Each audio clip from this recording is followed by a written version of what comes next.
am Rebecca from ChemKnits, and today we're gonna dye some wool roving. And specifically, I want to try a speckling on wool roving technique I did earlier this year, but create something a little bit less monochromatic this time. We are going to be dyeing 200 grams of wool of the Andes roving. This fiber is 100% Peruvian Highland wool, and it is non-superwash. This is my 4-inch deep full-size catering steam pan. And as I am about to arrange the fiber in the pan for our dyeing project, I want to give a huge shout out and thank you to today's lab partner, Lauren. And this knot right here is a little bit stubborn. Lauren, thank you so much for being my lab partner for today's episode of Dyepot Weekly. I really hope you're gonna love how this fiber is gonna turn out. In the past, I lined the fiber in the pan like so, but today I'm actually gonna add the fiber in the pan like this. And what this is gonna allow me to do is to create more of a gradient with our yarn. And so if we keep one color down in that area, it's mostly going to be down there, and we're likely to have less of it down at the other end. Now, with spinning, you can spin sort of starting at one end and going down to the other with the length of your fiber, but a lot of times what people might do is separate the fiber, and so you could still create something that is like a repeating variegated colorway in the end. That's going to be completely up to Lauren. But what this is going to allow me to do is when I have the colors, it's going to allow me to keep them on different segments, basically. And I am very excited. Now I need to start adding some water. My plan is to pre-soak this fiber overnight. And you'll notice that as I add the water kind of just goes to the bottom of the pan. Everything floats up. I may need to adjust where the fiber is located as we go. But I'm gonna add, I just added 8 cups. I'm gonna bring over 8 more. All of the tools and equipment that I'm using here are dedicated for dyeing yarn and are never used for the preparation of food in any way. Now, when I'm dyeing fiber, I often like to pre-soak it in the same container where I'm gonna dye it. And not because it wouldn't benefit from a water change, but it's because I like to avoid manipulating my unspun fiber as much as possible while it is still wet.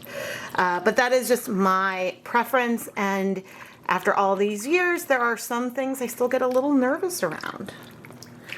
And we could add acid. Now, I just want to add acid closer to when I'm going to start dyeing the fiber, because then I will remember better how much acid I've already added and then know how much, if any, more acid I would want to add later on. So the plan is to wait overnight. It'll probably be a little over 24 hours before we pull the colors and start dyeing. But I cannot wait for you to see the colorway I have planned, because in my head it is glorious. Hopefully it'll translate on the fiber well too. For our color palette today, we're gonna play with classic rainbow colors and black. And I'm hoping that the way that these colors land on our roving and spread through is gonna give some interesting blending together. Maybe it won't feel so speckly, but it'll be watercolor that then could be blended further when spun, and I think it could be really, really cool. Now, there was one point when I dyed a neon rainbow fiber and then crocheted it up and then over dyed it with black. And this could have some similar feels to that, but we're not adding any intentional resist onto our fiber. Now, I will have a yarn mop today. This is a skein of Knit Picks Swish DK. It's 100% superwash merino wool. And I'm gonna quickly soak it in some water with vinegar just so it has acid in it. And then any dye powders that are on my gloves, I will wipe on here to create a bonus fun colorway. I'm gonna move the fiber over to the stove in a moment. But first, we're gonna add acid. I want to add 8 tablespoons. 8 tablespoons of white vinegar, and I think we had 16 cups of water in here. You can see there's a lot of water in here. The fiber is taking up most of that space, but it's gonna really allow the colors that we add to dissolve and hopefully spread in that fun, fireworky way that we had before. Of course, the question, should I dye the black first or the colors? Oh, I don't know. Okay, I'm gonna go start heating this up on my gas stove, and I'm gonna put on my deluxe rubber respirator mask, safety glasses, and gloves so we can start applying the dye. I've decided to start with the black, and this is because when I see where the black sort of streakies and everything go, then I can make a good informed decision when it comes to the placement of the other colors. I think that if I were to start with the rainbow and then add the black on top, and I'm just taking pinches of the powder, speckling it on, you can see how quickly we get that little fireworksy design. But I think that if I started with the rainbow and then added the black, when I did a short, the comment sections would be pretty annoyed with me, which would be good for engagement, but I want to create the fiber I have in mind, and so I think starting with the black is going to help me get there. And so now I'm going to set a timer and I think we're going to wait 5 minutes. And I'm going to film along the way in case things spread way more than where they are after just seconds of being on the fiber, because you never know. And I'm just curious where this will end up before we start adding on more color. But I was also starting to think that, hey, Lauren, if it's not as saturated as you would like, you could always bring in some dyed black fiber or a natural dark gray or black wool and sort of hold that together with this when you go and spin with it. Of course, we have no idea how saturated it's going to be yet because we are still in the middle of it. So patience, Rebecca, patience. I think editing Rebecca will put a screenshot of where this looked at the beginning of the time lapse and then back to where we are now. I do think things have continued to spread and soften, but it's still pretty, and it's helpful for me to see that, okay, we mostly have a medium to deep gray base now. And so as I go and add on our other colors, I then have a better feel of what they might do on the yarn. And so that's exciting. And well, I'm going to put my mask and everything back on and start bringing in the rainbow. All right, I'm going to start with Electric Violet over at the top. And we may do 2 passes with each color. We could always add more black as well. We're definitely not locked in to anything. The main thing is to take a small pinch of dye, lightly sprinkle it onto the fiber, and you can overlap the colors a bit. We can blend them. But I do want to focus a little bit more on some of the areas that are a little more white, which we know from what we've done already. Okay, we got our green, which I added a little bit much.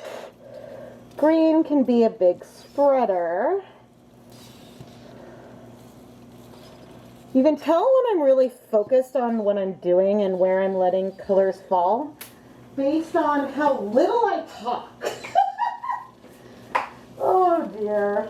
This is also why we have a good yarn mop we're using here today, because I don't want to transfer any green into the yellow, because that would really mess things up for me in the future. But I'm deciding to blend things a little more at the borders, bring some of these colors into each other. It doesn't need to end up being a perfect rainbow, but this is all about having some fun. And I already can tell, I think I want to add a little more purple. And if I wanted to go for something more solid, I'll bring some more yellow down in here, I think. If I wanted to go for something a little more solid, then I could have a spoon and I could be working these colors through more, but I'm kind of digging this whole tie-dye-esque feel of what this is giving, because right now it feels so tie-dye. And now our red. I'm glad I'm wearing glasses, but you can reduce the heat more if it gets a little steamy. And we're going to want to keep a really close eye on our water volume because I don't want to scorch anything. That would make me really sad. Okay, now I should really wait a little bit before bringing in more purple, but after seeing what I did with everything, there's just some spots that I missed where I can add a little color. And I'm also going to bring in a hint more blue, because I just want a little more blue up there with the purple. Not much, just a little bit. And the only other color I'm going to get more of is the yellow, at least for now. Because you know what? While the plan was to do a single pass of each of the colors, I can always edit things however I want. I don't have to stick to any kind of rule. It's my project. This looks so cool. I'm looking at the thumbnail from far away. But now I'm gonna once again set a timer for 5 minutes. Just because I don't know quite what's gonna happen. Some of these colors have been on here a while, some haven't. And as they get lighter, they're going through into the fiber. I think if we were to flip the fiber, it would not be white on the other side. But I'm not going to flip the fiber. Oh, I love it. I love it. Lauren, I hope you're loving this too. And I almost forgot I was doing a time lapse, but I'll see you in 5 minutes. I don't feel like there's been a ton of movement from the last time, but I love watching the streaks of the colors. Now, I think all the colors worked pretty well. I'm very curious about what's happening beneath the surface, but we're going to trust the process and see where we are, because the last time we did that with greens, it worked amazingly. And so I'm trusting the process, reminding myself, Rebecca, you're trusting the process. It's hard to trust the process. Okay. But there is one thing I want to note as I'm like hyping myself up here. The cherry bomb did not work as well as some of the other colors.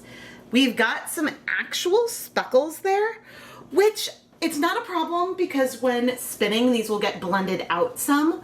I'm a little concerned that maybe the color didn't dissolve well, but I think that what I would do is once everything is cool, I can pat it with a paper towel and we can see. So we're gonna cross our fingers there, but that was surprising. I've speckled with cherry bomb before, but normally when I'm speckling, I want a tiny little speck of color. I'm not trying to add the colors and let them dissolve and move through the fiber. But this is just awesome and fun. Our yarn mop is really pretty. I'm gonna go ahead and steam set this for 30 minutes in a steamer basket. I have right off camera. And as for our fiber here, we're gonna just let it sit and be for another 25 minutes. I'm gonna check in on it frequently because what I don't want is for anything to dry out. Okay, since I have the heat on more low, the edges aren't that hot, but what I can do is take a little bit of a water and vinegar mixture that I have from, this is actually what I soaked our yarn mop in. And I'm just taking some of it up and letting it fall around the edges. And actually I can add some on top of some of those little like dots of color if I'm curious. So I may do that from time to time, just to both add a little water, but just make sure that our edges don't get a little toasty. Oh, and actually, as I am looking, we have a little bit of some purple dye up there. May as well wash it down. Why not? But I'm optimistic that this is going to work the way I have in my head because of what happened last time. However, just because you have the same conditions and are doing things the same way as a time you've done before doesn't mean it's going to work the exact same way. So we're going to have to wait for the reveal when we remove the cooled off fiber, which will be for a while. But anyway, I will see you in 25 minutes. It looks to me like a lot of those red little spigots spigots, I don't know why I'm calling it that, have sunk in. It looks like some of our yellow is disappearing. Again, we don't know what's happening underneath. I think that this looks so cool and I am so excited. But what I'm gonna do now is turn off the heat, and now we're gonna wait till tomorrow. With unspun fiber, I like to let it cool completely before I remove it to wash it because I don't want to agitate the fibers too much. But that means I have to be patient, and it can take hours for something like this to cool off. So I'm just going to be patient, and sometimes being patient means just waiting for tomorrow. So we'll be back tomorrow and we can finally remove the fiber. And I guess, I don't know if I'm going to try to separate the two parts, the two hanks. What do you call two things of roving? Two braids, but they're not braided? I don't know what to call it, but I'll see you tomorrow. Oh, and I did turn the stove off, but I'm just going to stay on the warm burners because more heat isn't going to hurt it. I can tell that the water level is still fine, so we're good. It is the next day. Our fiber is cool. And we're going to do a little check over here on these reds, which, okay, I see a little bit of some color coming off on this paper towel. But if we can get it on the paper towel, then maybe that means it won't go elsewhere. Let's see, because it's okay if there's some pink left. What I don't want is these undissolved particles that I'm seeing. But it's getting subtler with just me using a paper towel to kind of just soak that up. And now I still see a little, but not very much. So what we're going to do is start carefully adding water in here now. And I'm pouring this over the reds mostly because I'm hoping, oh, that was so fun to watch the water go zoop. I'm hoping that we can get some of those other little guys to dissolve if they need to. But I'm gonna get 8 more cups. I'm not planning on reheating anything. I'm just bringing the rinse water to our dye bath versus the other way around.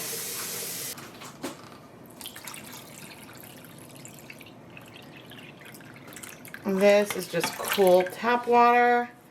Ooh, and it flipped over a little bit. I'm so curious to see. Let's pick this area right here. Ooh, those greens traveled, but there's gonna be whites on the other side. Oh, that's so cool.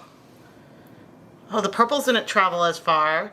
Oh, I'm really, really excited. Okay, what I need to do now is get a basin full of water, and I put 1 tiny drop of dish soap in here. Just an itty bitty teeny tiny little drop. And I'm gonna come and gently pick up the fiber. And you know what? There are some red, like little specks in there. But really just about everything is in our fiber. And so now I'm gonna bring this over to the sink. I know we can't see anything because of the suds, but this is encouraging. I'll see you over at the sink. All right. Take this out. I see a tiny, tiny bit of color. I'm trying not to rub, but I am going to gently squeeze things out. That is really, really not bad, given what we have in our yarn. And, I see, oh no, maybe I do have a red fleck on my hand, but that rinsed off right away. The goal is going to be to get it so that way there's no more red little particly dudes in here. Now, I might behave a little differently because this yarn is going, or this fiber is going to my lab partner, Lauren. If this is happening to you and there's a light bit of color in the fiber and you're planning on spinning it yourself, you can get it so that way there's no color transfer from the fiber onto your hand.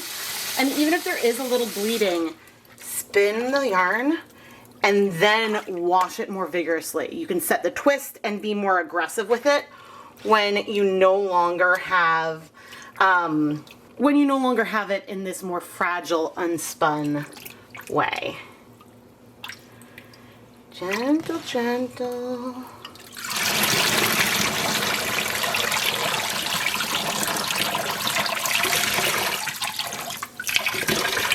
Yeah, I'm seeing maybe a hint of black and a hint of red. Really not bad. So what I'm gonna do is I'm gonna take one more, okay, fine, that was 2 drops of blue dish soap. I'm gonna fill up the basin with water, and then I'm gonna leave our fiber in here to soak for a while. Just so that way it can soak and dissolve, but